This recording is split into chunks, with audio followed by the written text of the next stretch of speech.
أعوذ بالله من الشيطان الرجيم بسم الله الرحمن الرحيم. Baik saudara dan saudariku yang semoga kita selalu dalam penjagaan Allah Subhanahu wa taala.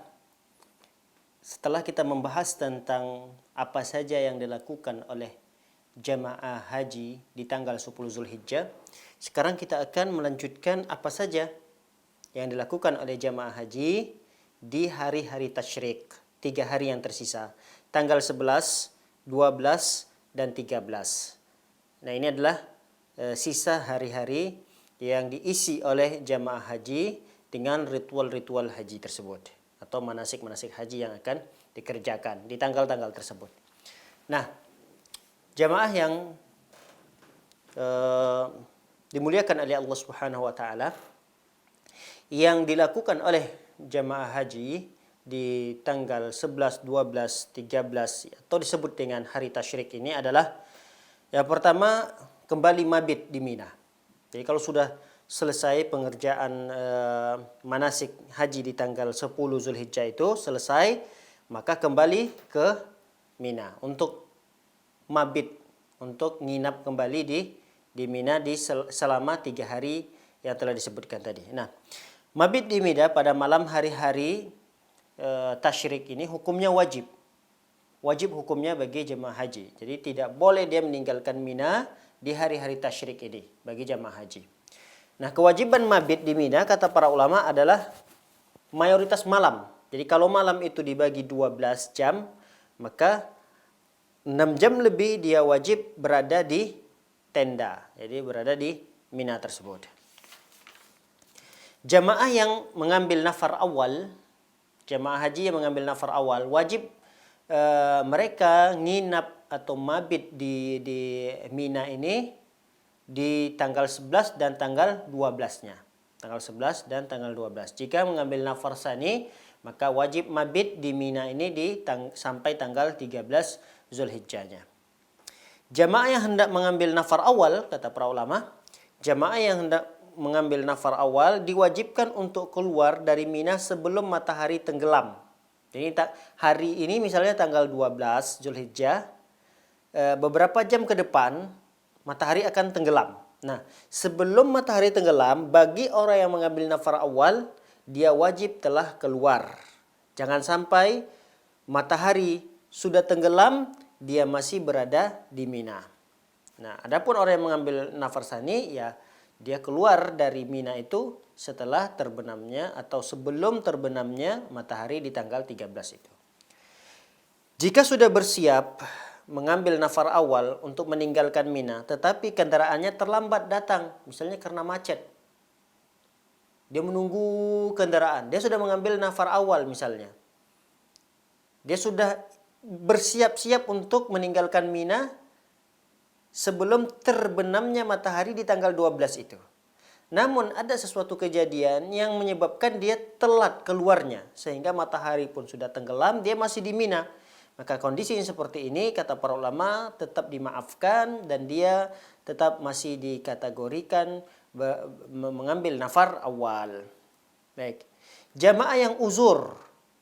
Nah, ini jamaah yang uzur atau mempunyai keperluan penting, maka mereka itu kata para ulama diperbolehkan meninggalkan mabit di Mina. Artinya boleh mereka tidak mabit di Mina dalam kondisi-kondisi yang seperti ini. Nah, contoh misalnya seorang pengembala, dia diharuskan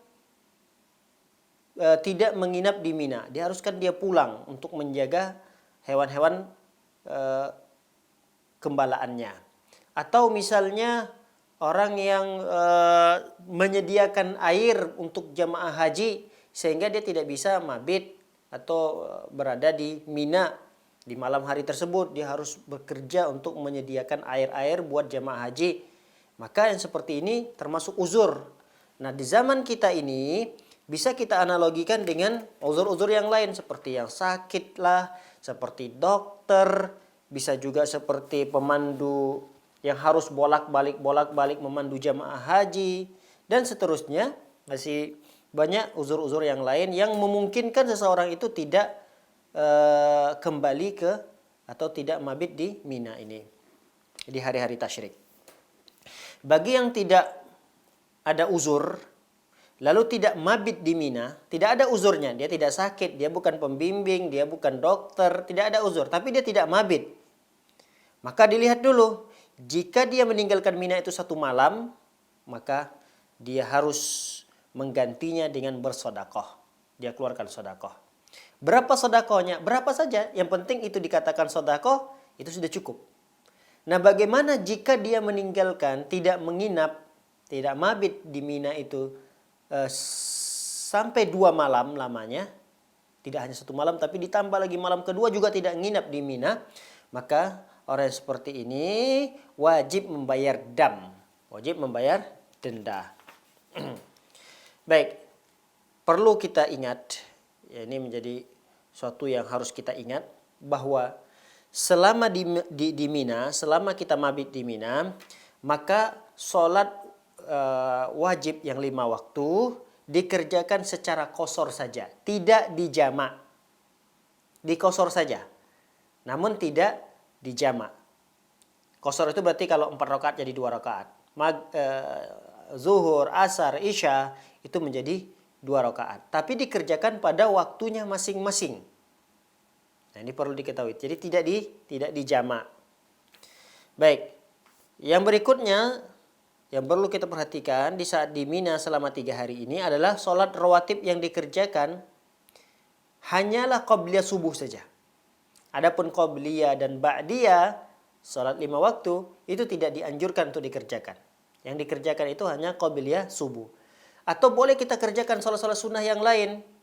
Silahkan, sholat duha, sholat qiyamul lail, witir, sholat sunnah setelah wudhu, tidak ada masalah. Tapi Rasul SAW tidak mengerjakan qabliyah dan ba'diyah dari sholat 5 waktu. Nah, yang berikutnya yang perlu kita perhatikan di saat kita di Mina adalah para jamaah hendaknya memperbanyak zikir, membaca Al-Quran, serta mengisi waktu-waktu di Mina itu suatu hal-hal yang bermanfaat untuk akhiratnya.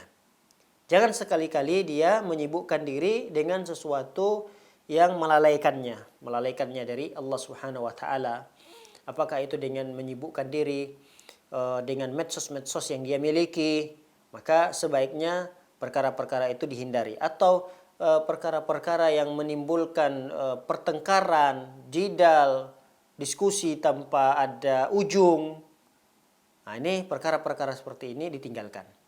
Kita lebih fokus banyak mengambil hal-hal yang manfaatnya besar buat kita di dunia dan di akhirat kita. Barakallahu fikum.